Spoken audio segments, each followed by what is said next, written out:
ভয়ঙ্কর এক নারী প্রজন্মের অপেক্ষায় আমরা। ৭৫% উচ্চশিক্ষিত নারী যাদের বয়স ২৭ থেকে ৩০, তারা আজ বিয়েহীন।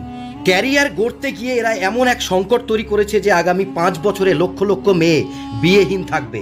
তাদের যৌবনের চাহিদা, আবেগ, ভালোবাসা হারানোর ফলে স্বামীর মন জয় করার পরিবর্তে স্বামীর প্রতিদ্বন্দ্বী হয়েই সংসারে দর কষাকষি করবে।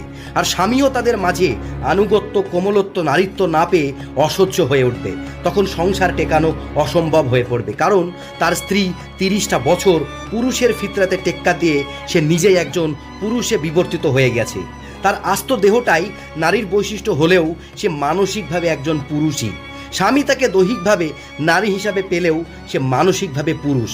এমন একটা দিন আসতে যাচ্ছে যেখানে মেয়েরা আধুনিক শিক্ষায় শিক্ষিত হয়ে যৌবন থেকে যেমন বঞ্চিত হবে, সংসার থেকেও বঞ্চিত হবে আখিরাতের